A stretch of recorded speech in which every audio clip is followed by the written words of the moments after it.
আর ভিতরটা দেখেন কত সুন্দর ফাঁপা।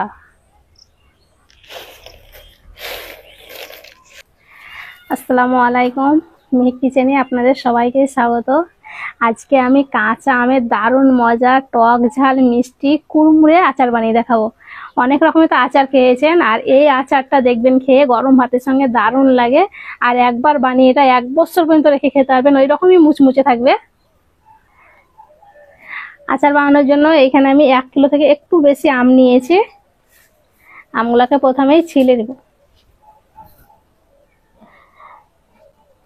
আর এই আচারটা শুধু ভাত দিয়ে না, শুধু মুখেও খেতে কিন্তু দারুণ লাগে।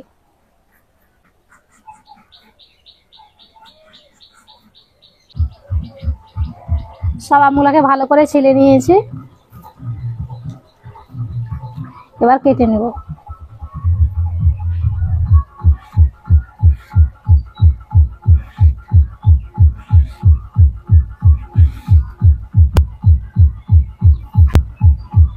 আমরা যে আলু ভাজির জন্য আলু কাটি ঠিক সেরকম করে কেটে নেব।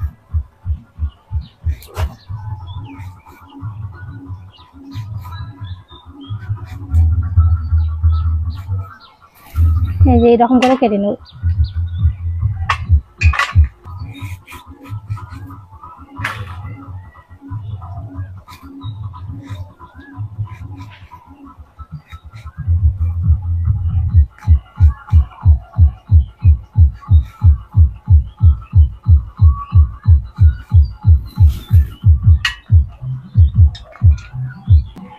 সব আমগুলোকে আমি ঝিরঝির করে কেটে নিয়েছি,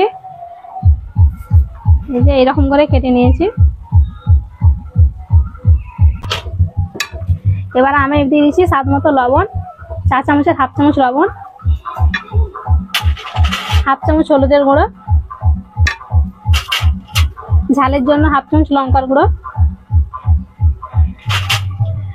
আর এটা নিয়েছি 3 চামচ চিনি। ভালো করে মেখে নেব।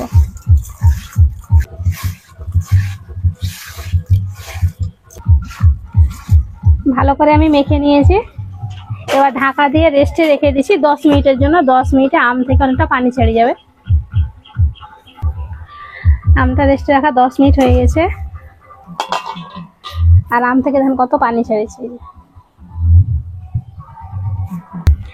এখানে একটা সুতির কাপড় নিয়েছি, আর এই কাপড়টা দেখেন হলুদ লাগছে। এর আগে যে আচারটা বানানো দেখেছিলাম এই কাপড়েই আমি চিপেছিলাম পানিটা। আর এই কাপড়টা ভালো করে রেখে দিই। সব আমগুলো কাপড়ের মধ্যে নিয়ে নেব।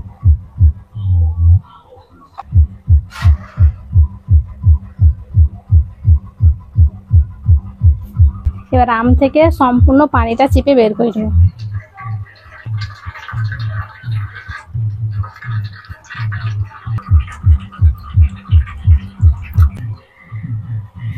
আম থেকে চিপে সম্পূর্ণ পানিটা বের করে নিয়েছি যতটা হয়েছে।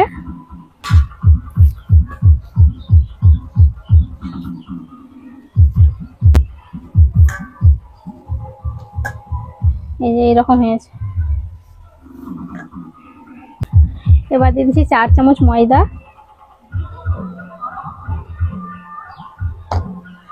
আর দিয়ে দেবো 4 চামচ এখানে হচ্ছে কর্নফ্লাওয়ার। ঘরে যদি কর্নফ্লাওয়ারটা না থাকে তাহলে বাদ দিতে পারবেন, শুধু ময়দা দিয়ে করে নেবেন, তবে মুচমুচেটা একটু কম হবে। আর এই কর্নফ্লাওয়ারটা যদি আপনারা এখানে দেশে ঘরে যদি না পান তাহলে অনলাইনে পেয়ে যাবেন, নিচে লিঙ্কটা দেওয়া থাকবে, খুব সহজে পেয়ে যাবেন। এবার ভালো করে মেখে নেব।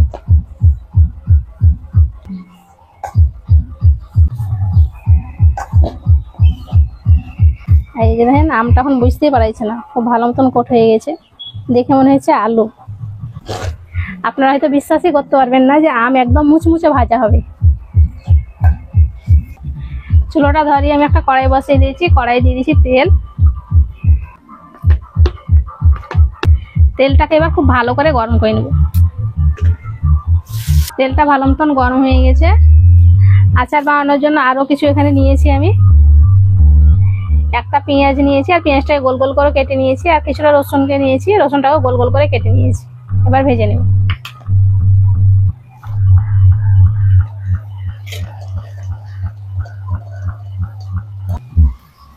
রসুনটা লাল করে ভাজা হয়ে গেছে।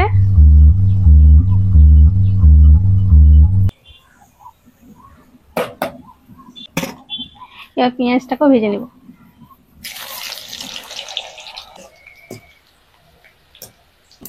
পেঁয়াজ বেরেস্তাটাও লাল করে ভেজে নিয়েছি।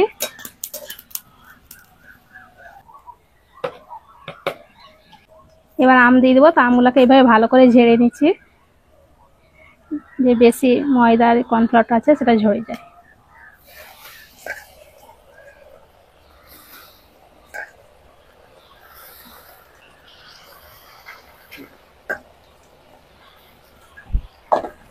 আর দেওয়ার সঙ্গে সঙ্গে নাড়বো না, একটুখানি হবে তারপরে নেই। একটুখানি হয়ে গেছে, এবার নিয়ে দেবো।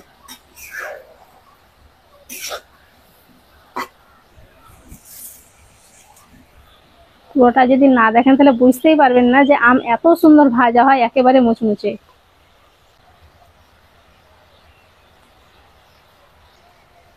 কেউ যদি হঠাৎ এসে দেখে তাহলে বুঝতেই পারবে না, যেটা আম ভাববে যে আলু ভাজছে মনে হয়। লাল করে ভেজে নিতে হবে।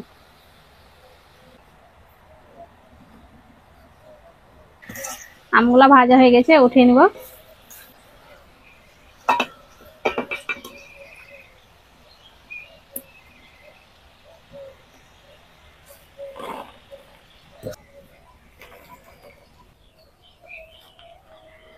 সব আমগুলা ভেজে নিয়েছি।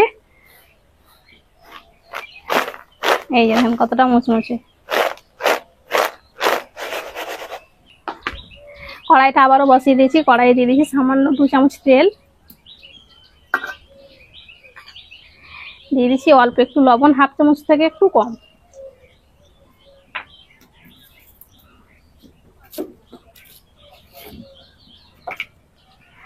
ঝালের জন্য দিয়ে দিচ্ছি 1/2 চামচ লঙ্কার গুঁড়ো।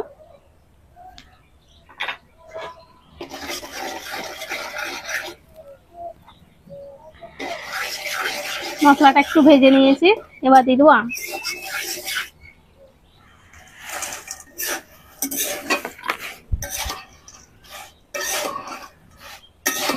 ভেজে রাখা রসুন আর পেঁয়াজটাও দিয়ে দিই।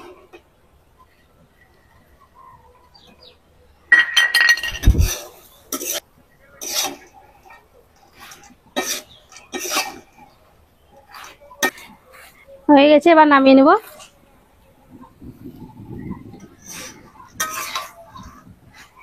এখন দেখেন কালারটা আরো বেশি ভালো লাগছে দেখতে।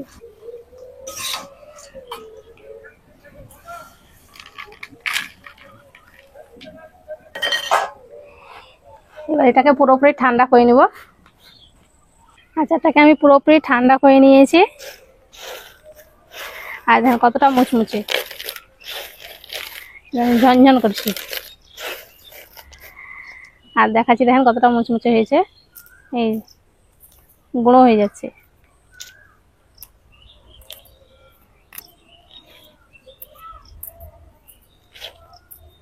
এই যে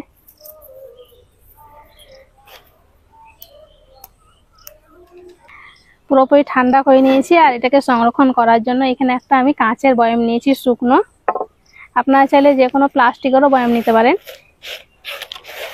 আর এই আচারটা যদি বাড়িতে না বানান তাহলে বুঝতেই পারবেন না যে কতটা খেতে মজার হয় আর একেবারে মুচমুচে।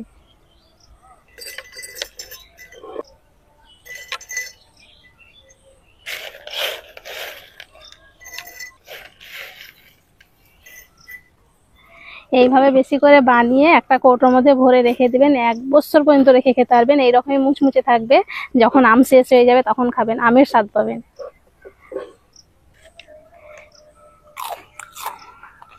কতটা মুচমুচে দেখেন।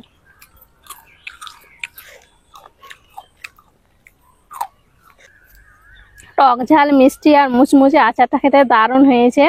আশা করছি আপনাদের কাছে অনেক ভালো লেগেছে। ভালো লেগে থাকলে প্লিজ লাইক কমেন্ট শেয়ার করবেন, আর আমার চ্যানেলটি অবশ্যই সাবস্ক্রাইব করবেন। সবাই ভালো থাকবেন, সুস্থ থাকবেন। ধন্যবাদ।